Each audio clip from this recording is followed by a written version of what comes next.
Marine Corps offered structure, identity, and escape. For Maria Frances Lauterbach, a bright but troubled 20-year-old from Vandalia, Ohio, it was supposed to be a new beginning, to step out of the shadows of her self-doubt and into a life of discipline and valor. She was someone who wanted to believe in things: duty, brotherhood, justice, maybe even redemption. But what she couldn't know then, as she shaved her head and swore her allegiance, was that the very uniform she wore became the armor that protected her killer. Maria was always the kind of person who tried harder than most. Adopted as an infant by Mary Lauterbach, a no-nonsense woman who had spent years working in military corrections, Maria grew up with strict expectations and a yearning to prove herself. She was earnest but impulsive, emotional yet driven.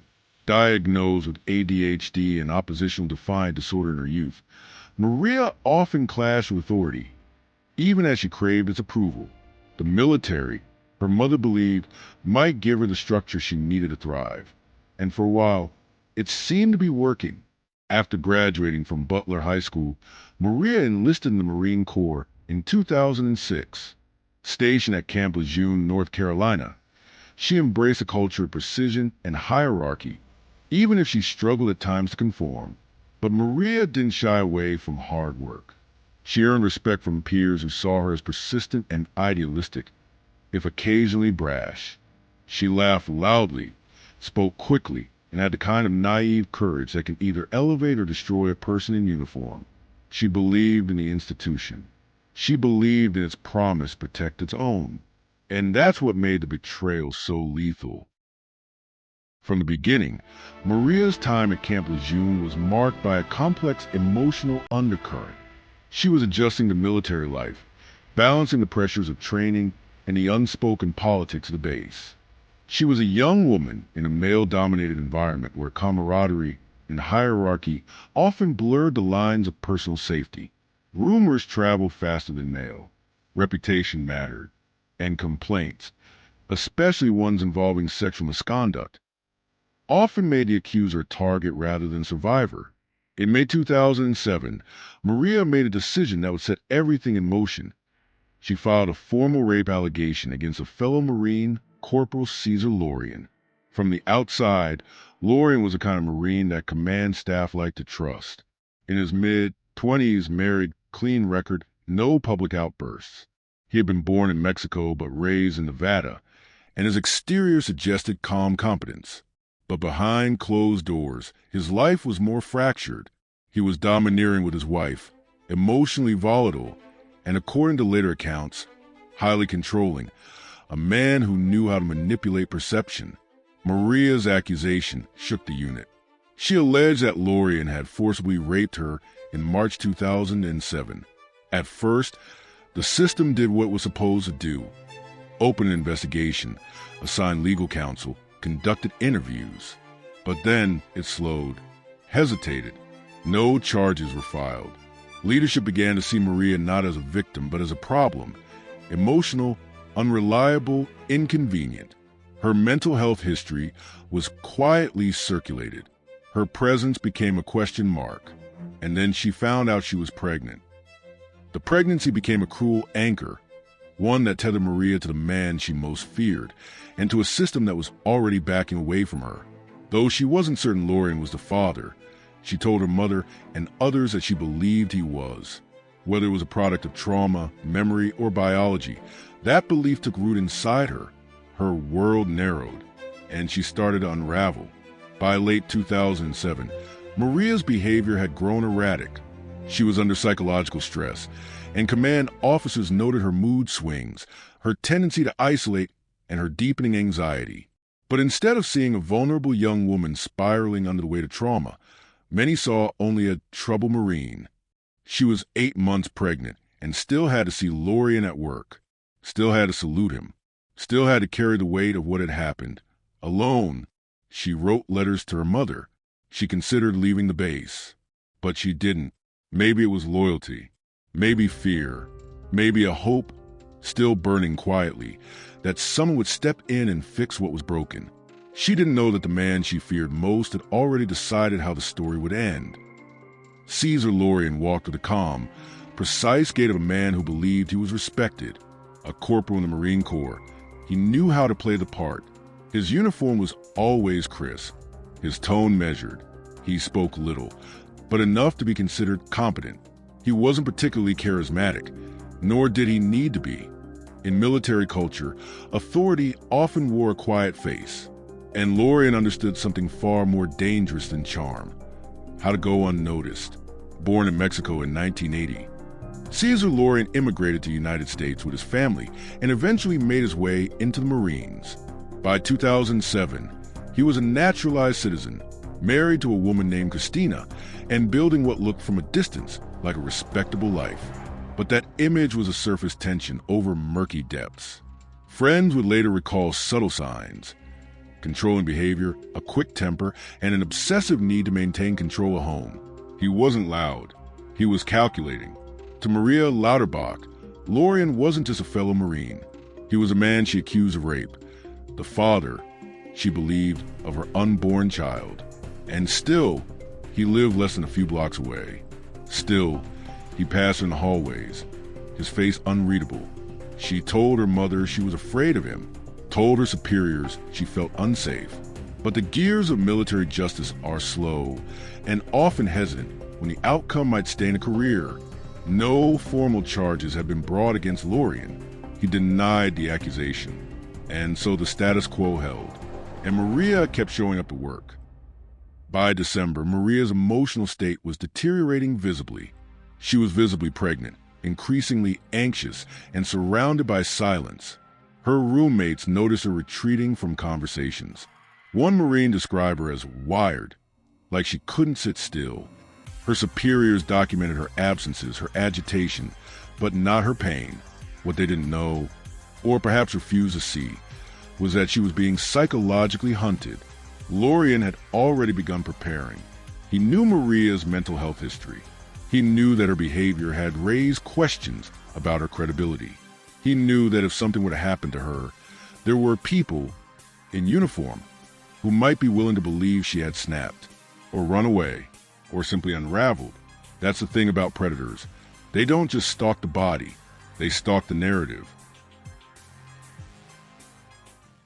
In the final days before her disappearance, Maria told her mother she wanted to leave Camp Lejeune. Her mother urged her to stay until the investigation concluded. Maria, always trying to do the right thing, agreed. She wanted justice. She still believed that someone would listen. On December 14, 2007, Maria withdrew $700 from her bank account. Surveillance cameras captured her at an ATM. It would be the last time she was seen alive. That night, something happened inside Cesar Laurean's house. Something brutal. Something planned. Laurean later claimed that Maria showed up uninvited. An implausible assertion, given their history. He said they argued, that she became aggressive, that she killed herself by slitting her throat with a knife in his kitchen. He said he panicked. But that story would collapse under the weight of forensic evidence. What likely happened, according to investigators, was this. Maria was lured or coerced into Laurean's home. At some point during the encounter, Laurean struck her in the head with a blunt object, possibly a crowbar or similar tool. The blow fractured her skull. She was either dead or dying. She never fought back. She was 8 months pregnant. He then dragged her body to his garage, where he kept her for more than 24 hours. Her corpse began to smell, so he acted again. Laurean dug a shallow pit behind his home, just beyond the back porch, and poured gasoline over her body. In a fire pit made of bricks and dirt, he set her and the fetus ablaze. Bone fragments, flesh, hair, plastic remnants from her maternity uniform. They all turned to char. He buried what was left. Then, as if cleansing the scene, Laurean scrubbed the garage floor with bleach and repainted the walls. He returned to work. He acted normal. 2 weeks later, under growing pressure from the investigation, he would vanish. But for now, there was only silence. Maria was missing. Her roommates thought she'd taken a trip. Her command thought she'd deserted. Her mother, increasingly frantic, was told to wait. to trust the system. And Laurean? He was already watching it all unravel exactly as he had hoped. The call came on December 19th, 2007, 5 days after Maria Lauterbach had last been seen.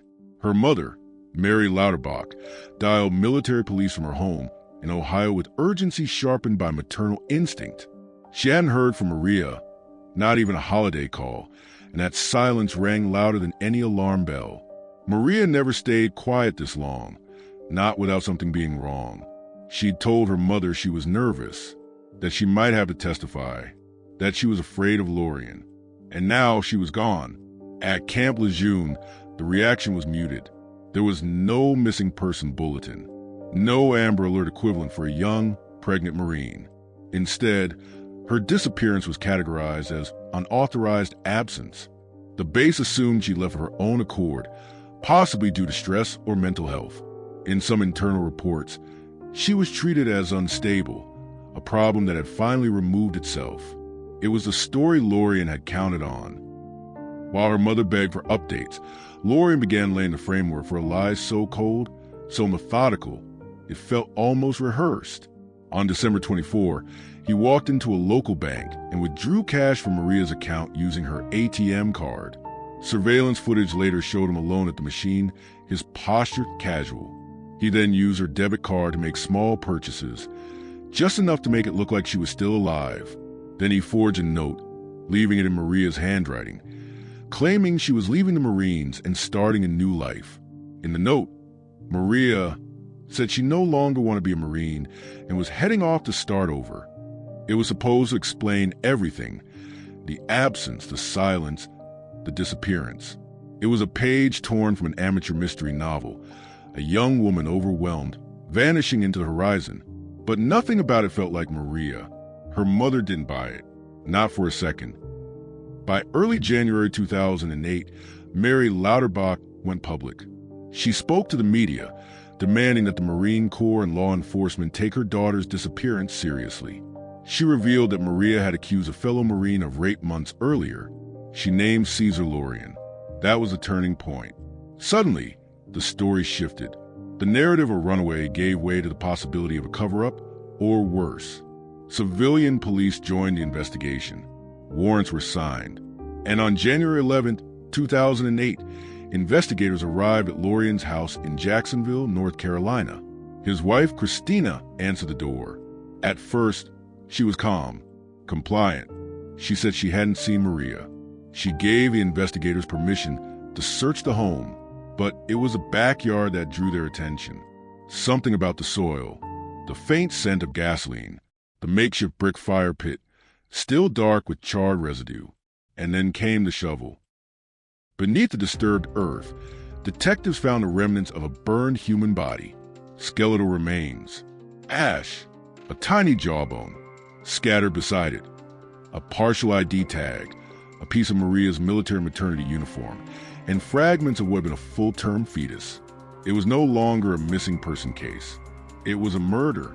Back inside the house, police discovered blood evidence in the garage, beneath layers of fresh paint. Luminol revealed spatter patterns on the walls, signs of blunt force trauma. They found a crowbar with traces of Maria's blood. And inside the attic, they discovered Maria's ATM card. Cesar Laurean, of course, was gone. He had fled the night before, just hours before police knocked on his door. He left a note addressed to his wife that told his version of the story, that Maria had come to their house, that they had argued, that she slit her own throat with a knife from their kitchen, that he panicked, that he buried her in the backyard, that he was sorry. But nothing in the scene matched his tale. For one, Maria's neck had no wounds. The autopsy would reveal blunt force trauma to the head, a lethal blow. There were no defensive wounds. She hadn't struggled. She had likely died instantly, and no one slits her throat and then sets themselves on fire. Laurean's wife, Christina, appeared genuinely shocked.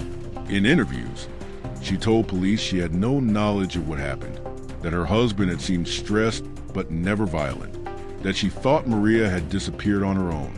Whether she truly didn't know or didn't want to know remained a matter of public debate. But the facts were undeniable. Maria Lauterbach had been murdered, her body burned, her unborn child killed, and her accused rapist was on the run. As the media caught hold of the story, it became national news. Headlines ran with outrage. Marine murder mystery. Pregnant victim found in fellow Marine's backyard. From rape accusation to backyard grave. Justice failed her. Now the country wants answers. And across the country, in homes like Mary Lauterbach's, people began to ask the same question. How could this happen under the watch of the United States Marine Corps? The fire pit behind Cesar Laurean's house was just 10 feet from the back door, bordered by cinder blocks and loosely packed soil. It wasn't hidden. It didn't need to be, because until someone looked for Maria Lauterbach, no one was going to dig. But now the fire pit had become something else. A grave, a crematorium, a statement. And in the middle of that scorched earth lay the last remnants of a woman who once wore the same uniform as the man who killed her. The autopsy was grim. Maria's body was burned beyond recognition. Her features reduced to bone and carbon. Medical examiners were able to extract DNA from fragments of muscle tissue and teeth, confirming her identity. Her skull had been bludgeoned, likely with a crowbar or similar heavy object, causing catastrophic fractures to the back of the cranium. There were no signs of a struggle. No blood in the house. Just a garage, cleaned, repainted, but not clean enough. The fetus, a nearly full-term baby girl, was still inside Maria when she died. The heat had twisted the tiny bones. Investigators found a scorched vertebra, part of a rib cage no bigger than a child's palm. It was a double homicide in everything but legal terminology. Laurean's suicide story unraveled instantly. In the letter he left for his wife, Laurean wrote in calm, careful prose, too calculated, too controlled. It read like a script designed for damage control, not confession. She came to the house. We argued. She got upset. She went into the kitchen, took out a knife, and before I could stop her, she slit her throat. But Maria had no incisions on her neck, no arterial spray, no cut to any major vessel. It was a lie, and not even a convincing one. His story was exposed for what it was. A narrative built to exploit every known weakness in Maria's credibility. Her mental health history, her previous absences, her emotional state, the same institutional blind spots that had failed to protect her in life. Laurean now used as a smokescreen in death. But forensic science doesn't care about reputations. It reads in chemicals and spatter and bone. As the crime scene was processed, the public outcry intensified. Mary Lauterbach, who had already spoken publicly about her daughter's disappearance, now stood in front of a sea of microphones and cameras, her voice steady, her eyes sunken with exhaustion and fury. She told them she was scared. She told them what he did to her. They didn't listen, and now she's dead. She held up photos of Maria in uniform, Maria as a little girl, Maria smiling in a grainy ultrasound, still the baby she never got to hold. The image of that unborn child seared itself into public memory. In response, the Marine Corps issued a statement expressing condolences and promising full cooperation with law enforcement. But no apology came. No acknowledgement of the slow walking of a rape allegation.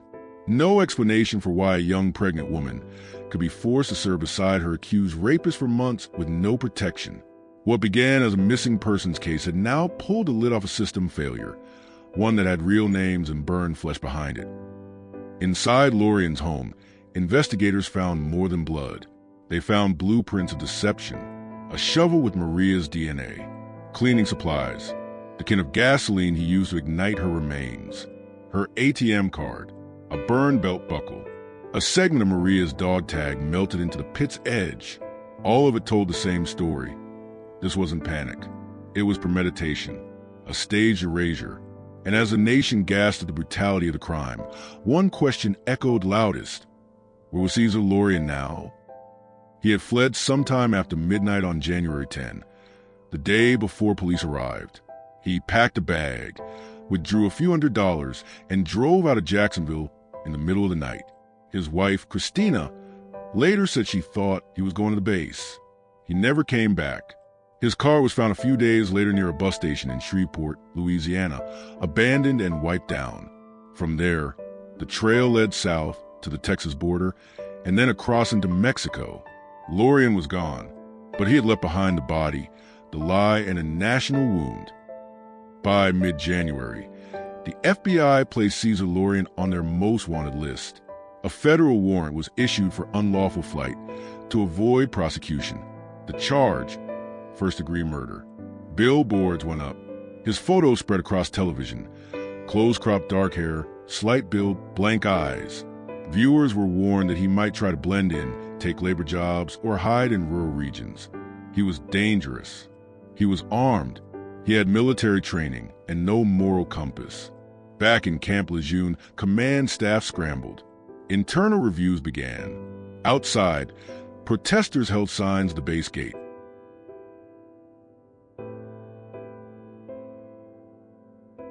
And as all of this unfolded, the fire pit behind Laurean's house, now roped off by police tape and marked with flags, remained behind, a pile of scorched earth, a permanent scar on the landscape, a place where justice had failed, and a young woman's trust had been turned into ash. When Cesar Laurean fled Camp Lejeune, he knew exactly what he was doing. He wasn't a man panicking. He was a man executing a plan, and that plan involved vanishing. On the morning of January 11th, 2008, as federal agents closed in on a house and began unearthing the scorched remains of Maria Lauterbach and her unborn daughter, Laurean was already long gone. He had fled the night before, slipping into the dark Carolina backroads with a forged path laid before him. Cash, false names, and a destination, Mexico, the country of his birth. Laurean had a head start, and he used it well. He drove west through Louisiana, abandoning his black Dodge pickup at a bus station in Shreveport, carefully wiped clean of prints. From there, he boarded a Greyhound, blending in among passengers with worn boots and heavy backpacks. No one looked twice at the man in plain clothes, with no luggage and eyes that never rested. By January 14, he had crossed into Mexico. The U.S. government believed he had family there, perhaps distant cousins, perhaps only loose threads from a childhood long left behind. But blood has a way of making room. In the rural hills of Guadalupe, near Guadalajara, Laurean vanished into a landscape of scattered ranches and low expectations. He didn't run to a city. He ran into a fold of a country where identity is elastic, records are loose, and money can buy silence. For months, Laurean lived like a ghost. He took odd jobs, working in fields, construction, and even briefly in a bakery. He moved often, sometimes sleeping in barns, sometimes in the homes of those who knew nothing about him. He used aliases: Armando Ramirez, Carlos Estrada, Luis. But survival in exile is not sustainable forever, and the United States had not forgotten. The FBI placed him on their 10 most wanted fugitives list. $8.25 reward was offered for information. Posters in Spanish were distributed across the border regions. Mexican authorities, under pressure from U.S. counterparts, began discreet sweeps through states where fugitives were known to hide. By April 2008, a tip came in a village near Tacambaro, in the state of Michoacan. A man matching Laurean's description had been seen sleeping in an abandoned chicken coop. He was working for a local laborer, helping with irrigation ditches and laying bricks, paid in pesos, kept quiet, but someone recognized the photo. The reward spoke louder than loyalty. On April 10, 2008, Mexican federal agents moved in. They found him thin, sunburned, wearing clothes several sizes too large. He didn't resist. He didn't speak. There was no standoff, only the sound of handcuffs and the closing of a door. Cesar Laurean was arrested after 94 days on the run. The capture made headlines across the U.S. and Latin America. Photos of his gaunt, sunken face ran next to smiling images of Maria Lauterbach and her unborn daughter, a visual juxtaposition of predator and victim that needed no caption. But the story wasn't over yet. Because Laurean had fled to Mexico and was now in the custody of a country that opposes a death penalty, his extradition became complicated. Mexico agreed to return him to the U.S., but only under the condition that he would not face capital punishment. The United States, eager to bring him back, agreed. North Carolina prosecutors formally waived the death penalty in the case, ensuring that if convicted, Laurean would serve life in prison without parole. It was a bitter pill for some, particularly Maria's family, who had hoped for the harshest possible sentence. But others understood justice delayed was better than justice denied. On October 2009, Laurean was extradited to the United States in a secure transfer, flown under heavy guard in North Carolina. As he stepped off the plane, reporters shouted his name. Cameras clicked. He said nothing. Inside the courtroom, he was unflinching. No apologies, no signs of remorse. Just the cold silence of a man who had calculated every step, from the murder to the grave to the bus ride across the border. But the silence wouldn't save him. His trial was coming. The courtroom in Jacksonville, North Carolina, was packed. Rows of uniformed Marines stood rigid in the gallery, flanked by civilians, reporters, and a cluster of family members whose grief had calcified into something colder.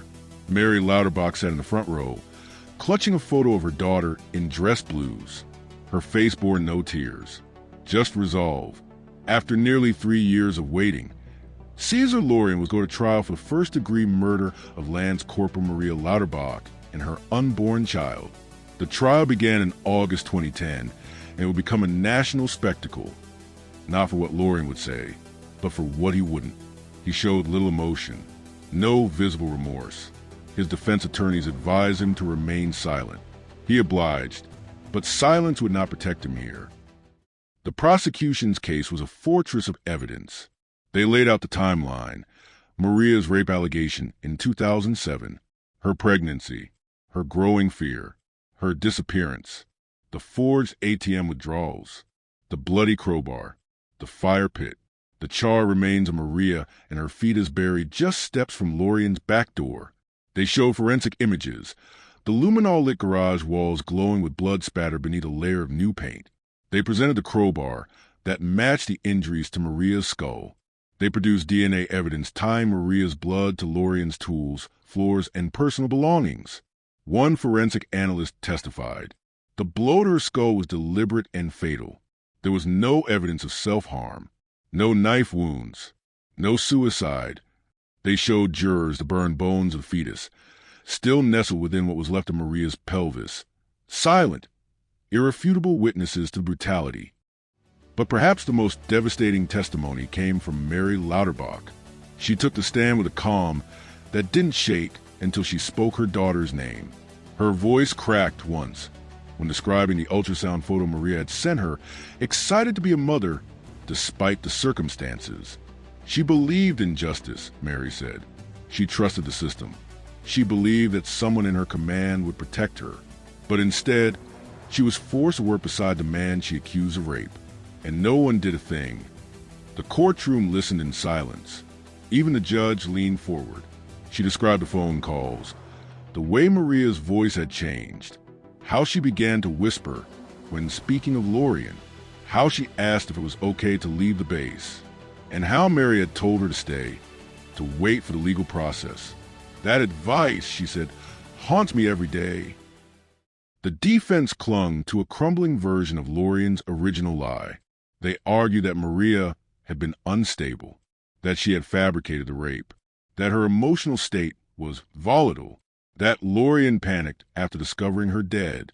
But the autopsy had already made that story impossible, and even the jury seemed to recognize it as a desperate strategy. The prosecution called it what it was, a calculated execution followed by an elaborate cover-up. He killed her to silence her. He buried her to erase her. And he ran because he knew what he'd done. The district attorney told jurors in closing arguments, this was not a heat-of-the-moment act. This was premeditated, intentional murder. The deliberations were short. On August 24, 2010, the jury returned with their verdict, guilty of first-degree murder. There were no cheers, no gasps, just the sound of Maria's mother releasing a long-held breath. The sentence, life in prison without the possibility of parole. Laurean blinked once, then looked down. He said nothing. After the trial, Mary Lauterbach stepped once more into the public eye. She didn't ask for pity. She asked for accountability. She called for a full review of how Maria's rape allegation had been handled. She demanded reforms in military protocol, changes that would ensure no other victim would be left alone with their accused predator. Maria trusted the Corps. She trusted the idea that someone would help her. But trust is enough. It has to be met with action. Her voice was calm, but her words cut deep through brass, through bureaucracy, through the culture of silence that let a predator walk in uniform until he took a life. But the trial was not the end. It was only the beginning of the reckoning.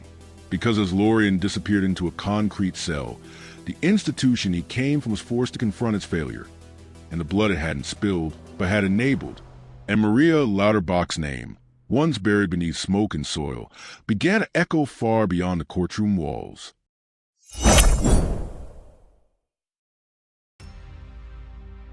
Maria Lauterbach had done everything right by the rules they gave her. She followed orders. She showed up to duty. She reported her alleged rape through the chain of command. She sought counseling. She stayed, even when fear told her to run. And in return, she was left alone, disbelieved, and unprotected, until her body was burned in a backyard fire pit. And only then did the system begin to care. Her murder became a national referendum on the way the U.S. military handles sexual assault and the treatment of victims inside the ranks.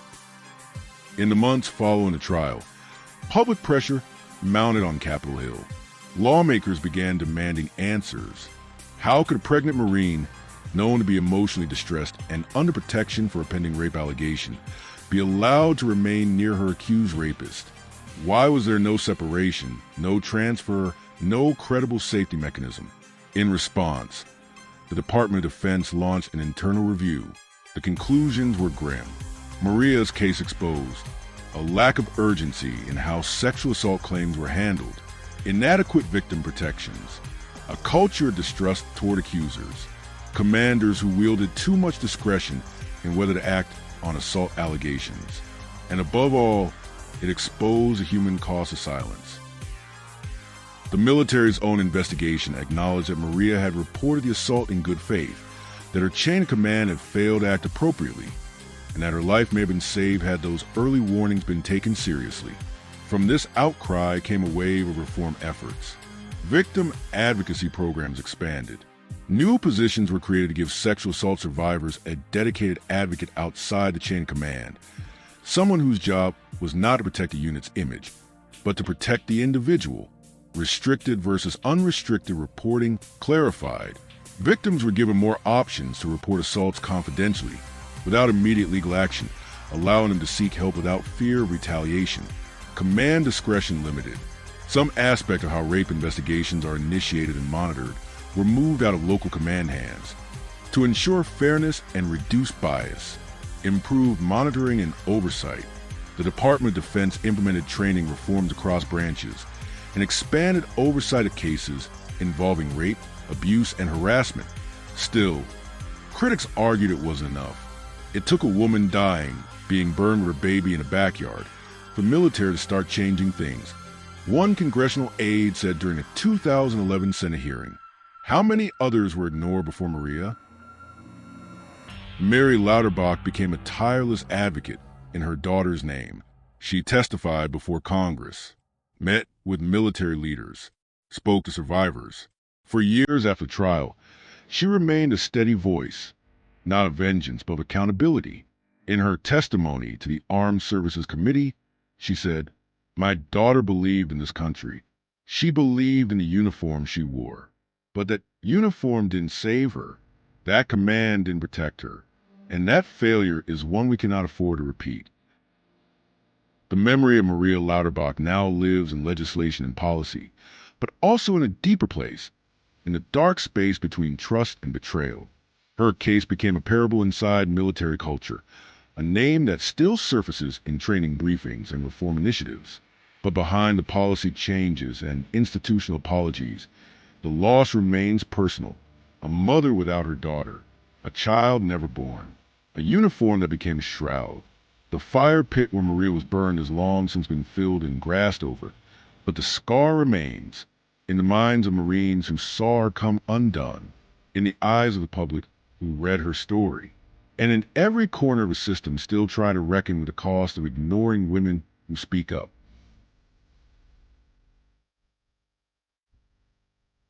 Maria Lauterbach is buried in Woodland Cemetery in Dayton, Ohio. Her headstone is simple. It lists her name, her rank, her birth and death dates, and below that, in smaller letters, the name of her unborn daughter, Savannah Maria Lauterbach. Always with me, there are days when strangers leave flowers. Sometimes Marines stop by, standing quietly in dress blues, their eyes full of the kind of grief that only comes with hindsight. In life, Maria was a young woman trying to belong. In death, she became a catalyst for change, a name written into the margins of history as a caution, a lesson, and a legacy. She trusted her fellow Marine. He turned out to be a killer, but her story did not end the fire.